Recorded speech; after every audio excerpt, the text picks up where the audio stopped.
এলপিজিৰ বুকিঙৰ কাৰণে 25 দিন সময় ভাৰত চৰকাৰে নিৰ্ধাৰণ কৰিছে। আগত 22 দিন আছিল, এতিয়া 25 দিন কৰিছে। যোৱাকালি মুখ্য সচিবে ডিচি সকলৰ লগত কথা পাতিছে।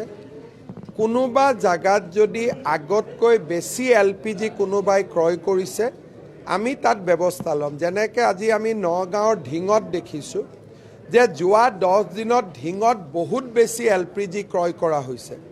এতিয়া ডিচি নগাঁও ঢিঙত গৈছে জানিবৰ বাবে যে কিয় অভাৰ পাৰ্চেজ হৈছে, অৰ্থাৎ কলা বজাৰ যাতে সৃষ্টি নহয় তাৰ বাবে ইতিমধ্যে আমাৰ জিলা আয়ুক্তসকল কামত নামি পৰিছে। আৰু যোৱাকালি চিফ ছেক্ৰেটাৰীয়ে নিজে চব ডিচিৰ লগত কথা পাতিছে আৰু ময়ো অহাকালি সকলো ডিচিৰ লগত কথা পাতিম, যাতে প্ৰয়োজনীয়তকৈ কোনেও বেছিকৈ এলপিজি কলা বজাৰৰ কাৰণে নিকিনে।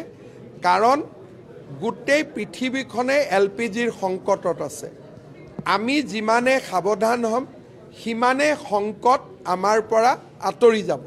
কিন্তু আমি যদি অসাৱধান হওঁ আৰু আমি যদি কলা বজাৰৰ কথা চিন্তা কৰোঁ, তেতিয়া সাধাৰণ নাগৰিকে ইয়াৰ ফল ভোগ কৰিব লাগিব। সেইকাৰণে আমি যোৱাকালিৰ পৰা এই দিশত কাম আৰম্ভ কৰিছোঁ আৰু এলপিজি যদি কোনোবাই কলা বজাৰ কৰে আমি তেওঁলোকক গ্ৰেপ্তাৰ কৰিবৰ কাৰণেও নিৰ্দেশ দিছোঁ। হ'ব, থেংক ইউ।